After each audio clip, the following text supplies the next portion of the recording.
some decisions echo through time louder than others. The ones we don't make.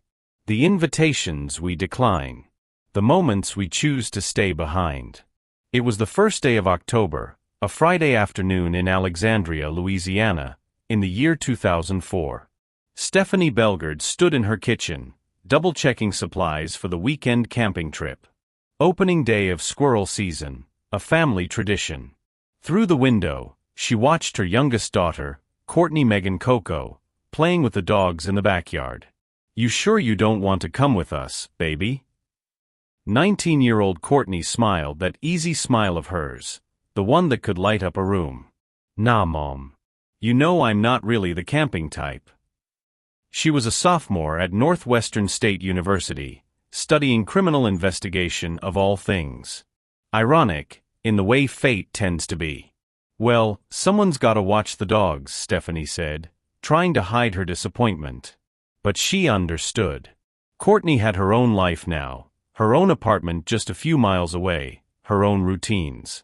She worked at a dental office during the week, wore that white lab coat with pride. She'd come so far since losing her father at age 8, the little girl who picked out his casket and even chose her own future burial plot beside him. That Friday afternoon, Courtney agreed to house sit, to care for the family dogs while her parents went camping. It was such a simple thing. An ordinary act of kindness that would become extraordinary for all the wrong reasons. What no one knew, what no one could have known, was that this decision would be Courtney's last.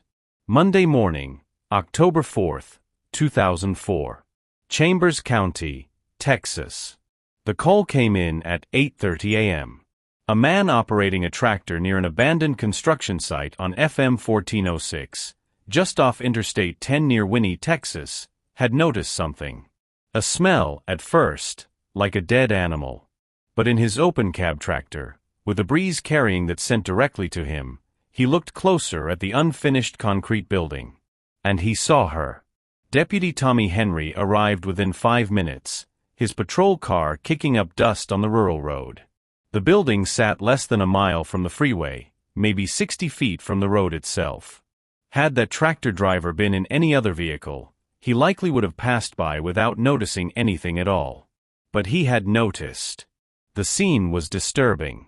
A young woman, partially clothed, lying on her back in a building that should have been empty. The decomposition suggested she'd been dead for days, perhaps in a hotter environment first, like the trunk of a car. The building itself was quiet, isolated, unremarkable except for the tragedy it now contained. Texas Ranger David Hearn arrived to assist. He documented everything with careful precision: the position of the body, the disturbed dust beneath it, a partial shoe print, the purple LSU t-shirt she still wore. There was little physical evidence to work with, and what remained was degraded by time and the elements. But there was one thing. One small piece of identification that would crack open this case like a fault line through stone. A graduation ring. On her finger, still there after everything else had been taken, was a high school class ring. The outside was engraved with Alexandria Senior High, a school in neighboring Louisiana, 200 miles away. And on the inside, a name, Courtney Koko. The Texas authorities made the call to Alexandria, Louisiana. They had no idea that this single phone call would launch an investigation spanning nearly 2 decades, involving multiple states, countless interviews, one determined podcaster, and ultimately revealing a killer who had been hiding in plain sight, at family gatherings, at the funeral, in the daily fabric of the victim's life. Stephanie Belgard's phone rang late that Monday morning. She and her husband had just returned from their camping trip, tired but content. The voice on the other end was professional, careful. "Ma'am, this is Detective with the Alexandria Police Department. We need to speak with you about your daughter." The words that followed didn't make sense at first. Couldn't be real. A body found in Texas. Wearing Courtney's graduation ring. "I thought I was hearing things," Stephanie would later recall. It couldn't be her. Like maybe someone had stolen her ring. She dropped the phone. Fell to the floor. But it was her. The ring confirmed what every mother's instinct already knew. Courtney Koko had been murdered. The investigation began immediately, but from the start, nothing made sense. Courtney's apartment on West Sandy Bayou Drive showed no signs of forced entry. She knew her killer. She had let them in, trusted them enough to open her door in the early morning hours. Her green 1999 Pontiac Bonneville was missing. Her cell phone, gone. Inside her home, investigators found signs of disturbance. Items missing. A safe broken into. And according to later testimony, her shower curtain, plastic shower curtain, was no longer in her bathroom. A leopard print comforter had disappeared from her bed. 1 week after Courtney's body was discovered, on October 12th, her car was found in Houston, Texas. The vehicle was parked, abandoned, with her belongings still inside, including the white lab coat she wore to work. There was a neatly organized binder of bills. And tucked among her possessions was an obituary for a friend named Shemeka Garnett, who had been murdered less than 2 months earlier, her body found in a drainage ditch in Alexandria. 2 young women. Same town. Both murdered within weeks of each other. Both cases going cold. The people found in possession of Courtney's car were questioned extensively. But investigators wouldn't comment on whether they believed these individuals were involved. It was a dead end. Another thread that led nowhere. The autopsy results came back inconclusive. Courtney's body was too badly decomposed to determine an exact cause of death, though medical examiners suspected asphyxiation. But how she died was less important than who killed her, and that question had no answer. Months turned into years. Tips came in, were investigated, led nowhere. The case file grew thicker, but no closer to resolution. Detectives suspected everyone close to Courtney, her mother, her sister's fiancé. But suspicion without evidence is just shadow. And so Courtney's case went cold. To understand what happened to Courtney Koko, you have to understand the web of relationships that surrounded her in those final days. At the center of that web was a man named David Anthony Burns. Burns was from Alabama, but by 2004, he'd been living in Louisiana for years. More specifically, he'd been engaged to Courtney's older sister, Lace Evans, for approximately 6 years. 6 years. Long enough to be considered family. Long enough to be trusted implicitly. Lace and Courtney worked together at the same dental office in Alexandria. Every day, they'd see each other at work. Most evenings, Lace would return home to David. Sometimes Courtney would come along, the 3 of them spending time together like families should. But beneath the surface, something else was happening. Something Lace had begun to suspect. She thought David and Courtney were having an affair. It started with small things. Times when both David and Courtney would be missing simultaneously. A feeling, the kind that gnaws at you in the quiet moments. When Lace was hospitalized shortly before Courtney's death, she noticed it more acutely, the way David and her sister would both disappear, returning at similar times with vague explanations. When Lace confronted them, they denied it. Of course they denied it. Then came the weekend of October 2nd, 2004. In the early morning hours that Saturday, Lace and David got into a heated argument. The kind of fight that starts about nothing and becomes about everything. David left their shared home angry. He came back about 30 minutes later, but the argument continued. Then he left again. And Lace didn't see him again for the entire weekend. 2 days. 48 hours. During which time Courtney Koko was murdered and her body driven 200 miles to be dumped in an abandoned building in Texas. When Lace finally saw David again, it was Monday afternoon, October 4th. The family had gathered at Stephanie's home after receiving the devastating news. Everyone was there, grief-stricken, trying to make sense of the senseless. That's when Lace saw the ring. When the funeral home returned Courtney's jewelry to the family, Lace examined the gold ring found on her sister's finger. It was beautiful, delicate. And it fit perfectly into Lace's own promise ring, the one David had given her, as if they were a matched wedding set. The realization hit Lace like a physical blow. David had given Courtney a ring. A promise ring. Confirmation of what she'd suspected, they were together. And now her sister was dead. But suspicion isn't evidence. Heartbreak isn't proof. And so David Anthony Burns remained free, walking among them, even serving as a pallbearer at Courtney's funeral, carrying her casket with the other men, his face appropriately solemn. 15 years is a long time to wait for justice. 15 years of birthdays that pass without celebration. 15 years of holidays with an empty chair. 15 years of waking up every morning knowing that somewhere, someone who killed your child is living their life unpunished. For Stephanie Bellegarde, those 15 years were an exercise in persistence. She became a vocal advocate for victims' families, joining parents of murdered children, speaking at events, keeping her daughter's name alive. She compiled her own case file, organizing every detail, every tip, every scrap of information the police had shared with her. The original investigation had stalled almost immediately. Leads dried up. Witnesses had nothing conclusive to offer. Physical evidence was minimal and degraded. The case was assigned to different detectives over the years, each one promising to take a fresh look, each one eventually moving on to more solvable crimes. By 2019, Courtney's murder was filed away in the cold case archives. Just another unsolved killing. Just another family without answers. But Stephanie Bellegarde refused to let her daughter become just another statistic. In August of 2019, she made a phone call that would change everything. She reached out to a man named Woody Overton, a retired law enforcement officer who had started a true crime podcast called Real Life Real Crime. Overton was uniquely qualified for this work.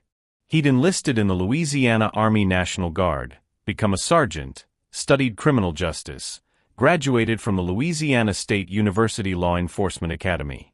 He'd worked cases, understood investigations, knew how to ask the right questions and recognize the patterns others missed.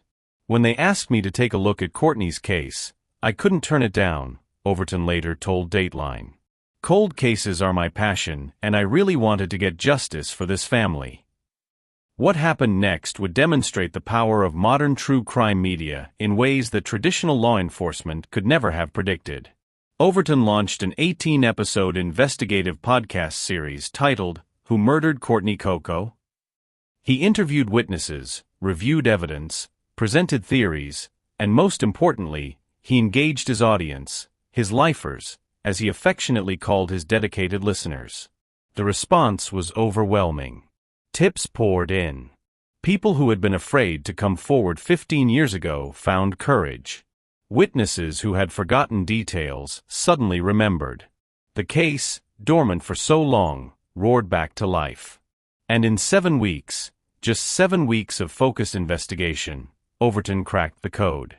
He knew who killed Courtney Koko. He turned over his findings to the Alexandria Police Department. Then came the waiting. And the waiting was agonizing. While Woody Overton's podcast had reignited public interest and generated new leads, the actual arrest would hinge on one critical piece of evidence, a witness from Texas who had been there that night. His name was Jude Wilson, a graphic designer living in Winnie. And on the night of October 3, 2004, the night before Courtney's body was discovered, he'd nearly been in a collision that would haunt him for years. Wilson was out running an errand, buying cigarettes for his wife. It was late, around 10 p.m., during the Texas Rice Festival. He was driving a route he knew well, a road he traveled all the time because he lived nearby. As he came over an overpass crossing Interstate 10, he noticed something unusual at an abandoned concrete building painted white. There was a car there. That alone was strange. No one should be at that building, especially at that hour. But as Wilson watched, he saw someone walk in front of the car's headlights and get inside. Then, without warning, the vehicle backed out directly into the road, nearly T-boning Wilson's truck. He swerved to avoid the collision. The driver of the other vehicle continued on, seemingly oblivious or uncaring about the near accident. Wilson remembered the car. He remembered seeing the profile of the driver, a young man with hair so short Wilson initially thought he was bald. He didn't see the full face, just a profile illuminated by dashboard lights. For days later, when news broke about Courtney Coco's body being found in that exact building, and when her missing car, with Louisiana license plates, was described in news reports, Wilson went to the Chambers County Sheriff's Office to report what he'd seen. But somehow, in the chaos of a multi-jurisdictional investigation, this crucial information didn't make it to the right people. The tip sat in a Texas case file, overlooked, unconnected to the larger investigation. It would take Detective Tanner Dryden, assigned to the cold case in October 2018, to rediscover it. Dryden was methodical, thorough. He reviewed every file, every note, every statement. When he found Wilson's report buried in the Texas documents, he immediately recognized its significance. This wasn't just another witness. This was someone who had seen the killer disposing of Courtney's body. Dryden contacted Wilson in September 2022. Years had passed, but Wilson's memory of that night remained sharp. He told Dryden about his photographic memory when it came to drawing, how he could visualize faces and recreate them on paper with remarkable accuracy. Wilson drew a profile sketch of the driver he'd seen that night. Then Dryden presented Wilson with a 6-person photo lineup. Without hesitation, Wilson pointed to photograph number 3, David Anthony Burns. But Jude Wilson's identification wasn't the only evidence mounting against David Anthony Burns. As Woody Overton's podcast gained traction and Detective Dryden reopened the investigation, something remarkable happened. People started talking. In 2020, a woman named Tiffany Cedars contacted Woody Overton with an explosive revelation. Her ex-husband, Seamus Setliff, had been David Burns's best friend back in 2004. And according to Cedars, Setliff had overheard Burns confessing to Courtney's murder. The details Cedars shared were chilling and specific, details that had never been made public. Burns had allegedly described wrapping Courtney's body in plastic before dumping it miles away. This aligned perfectly with a missing shower curtain from Courtney's bathroom that her grandmother had noticed when the family visited the apartment after her death. When Detective Dryden began pulling old tips from the original investigation, a disturbing pattern emerged. Burns's name had actually come up as early as 2011. Multiple people had come forward over the years claiming that Burns had made statements about being involved in Courtney's death. Some said he'd bragged about it. Others said he'd confessed during moments of emotional vulnerability or intoxication. One witness claimed Burns specifically said he smothered Courtney with a pillow in her bedroom. Another said Burns described driving to Winnie, Texas, because his friend Setliff had once gone to an emergency room there, so Burns knew the area. The comforter missing from Courtney's bed? Burns allegedly admitted using it to wrap her body. Each tip, taken individually, might have seemed unreliable. People lie. People misremember. People seek attention in high-profile cases. But taken together, these statements formed a devastating mosaic. Multiple independent sources, across multiple years, all pointing to the same person. All describing details that only the killer would know. The most damning piece came from the trial testimony. Prosecutors presented evidence that Courtney had contracted a sexually transmitted disease, likely from Burns during their affair. They theorized this discovery might have triggered the confrontation that led to her death. Perhaps she threatened to tell Lace. Perhaps Burns feared his 6-year engagement would crumble. Perhaps, in a moment of rage or panic or cold calculation, he decided Courtney had to die. On April 13, 2021, nearly 17 years after Courtney's murder, Detective Tanner Dryden arrested David Anthony Burns and charged him with second-degree murder. The arrest sent shockwaves through the community. Burns had lived freely all those years, integrated into society, seemingly untouchable. He'd stood beside Lace at family gatherings. He'd carried Courtney's casket at her funeral. He'd looked Stephanie Belgard in the eye, this grieving mother, and said nothing. The family released a statement that captures the complex emotions of that moment. We have waited 16 agonizing years for this day to come. Our family would like to thank Woody Overton with Real Life Real Crime for investigating Courtney's case when it was listed as a cold case and not being worked. He then solved her murder in only 7 short weeks and turned over his findings to APD. Stephanie Bellegarde and her family, along with Woody Overton's podcast Lifers, had spent 75 consecutive Fridays wearing pink or red in support of Courtney, posting pictures on social media, refusing to let her memory fade. Every Friday for 75 weeks, they stood in solidarity, waiting for justice. Now, finally, they had it within reach. The trial began in October 2022, 18 years after Courtney's murder. From the start, it was clear this would be a case built on circumstantial evidence, witness testimony, and a cumulative weight of suspicious behavior rather than physical DNA evidence. The prosecution, led by Assistant District Attorney Hugo Holland, presented their case methodically over nearly 3 full days. They called Lace Evans to the stand, and she testified about that fateful weekend, the argument with Burns, his disappearance, her suspicions about the affair, the matching rings. They presented Jude Wilson's testimony about the near collision and his identification of Burns.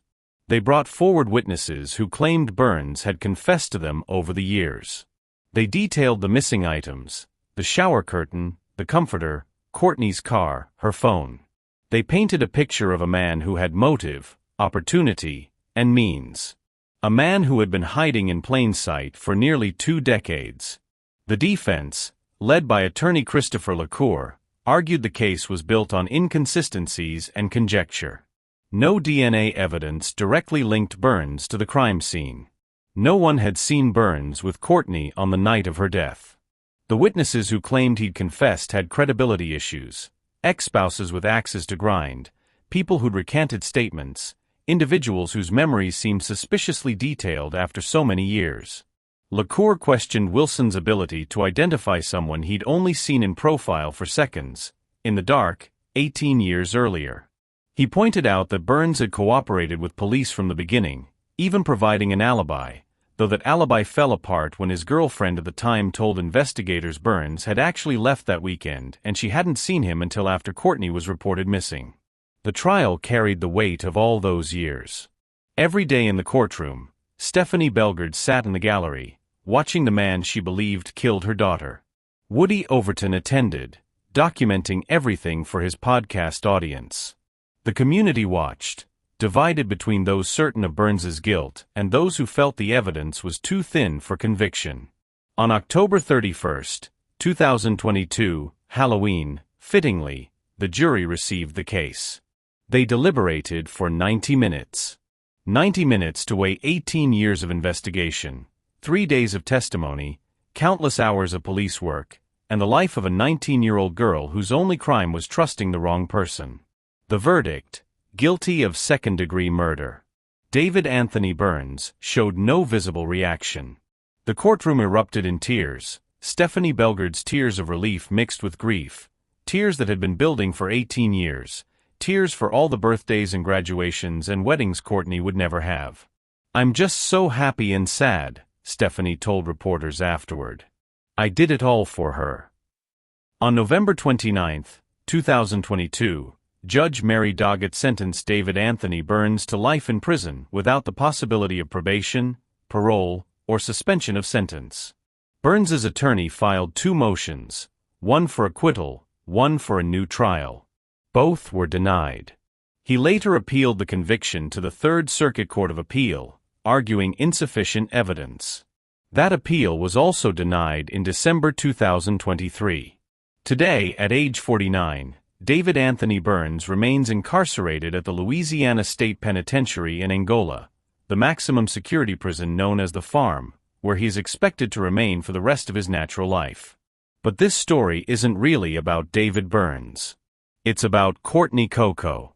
It's about a 19-year-old girl who was kind enough to watch her parents' dogs for the weekend, who studied criminal justice because she wanted to help people, who lost her father at 8 but found the strength to keep going, who played softball and cheered and made her family laugh. It's about a mother who refused to let her daughter's case go cold, who organized her own investigation files, who called every week to check on progress, who wore pink every Friday for 75 weeks straight because pink was Courtney's favorite color. It's about a podcaster who could have said no to another cold case but instead spent 7 weeks working 18-hour days because cold cases are my passion and I really wanted to get justice for this family. It's about a community of lifers podcast listeners who had never met Courtney Koko but flooded police departments with calls demanding action, who shared her story, who refused to let her be forgotten. And it's about a system of justice that sometimes moves slowly, maddeningly slowly, but can still arrive at truth if enough people refuse to accept silence. Nearly 21 years have passed since that October morning when Courtney Coco's body was discovered in Winnie, Texas. Justice has been served, in the legal sense. David Anthony Burns will die in prison. But justice doesn't bring back the dead. Stephanie Belgard visits her daughter's grave regularly, the plot Courtney herself chose at age 8, next to her father. Mother and daughter, still fighting. Stephanie is now a fierce advocate for other families of murder victims, using her own painful journey to light the way for others lost in the darkness of unsolved cases. The case itself raises haunting questions that linger like smoke. What really happened in those early morning hours of October 2nd? Was it an argument about the affair? About the STD? Did Courtney threaten to tell Lace? Or was it something else entirely? A darkness in David Burns that had nothing to do with rational motive? We'll likely never know the full truth.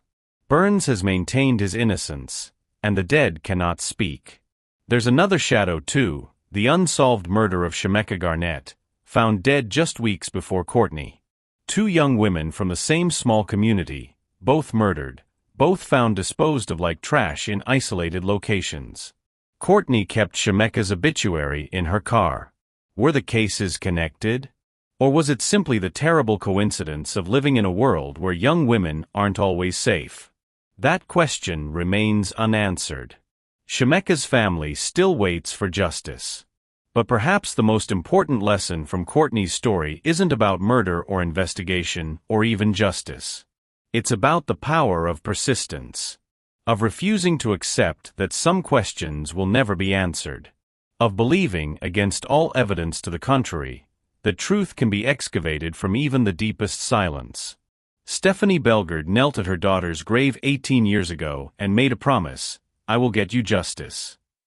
It took 18 years, a determined mother, a relentless podcaster, thousands of engaged citizens, and one detective who refused to let the case die. But she kept that promise. Sometimes the only way to honor the dead is to refuse to let the living forget. To tell the story again and again until someone listens. To believe that somewhere in the accumulated details of a life cut short, there are answers. And sometimes, if you're lucky, if you're persistent, if you refuse to accept silence, sometimes you find them. Justice delayed is justice denied, except when it finally arrives.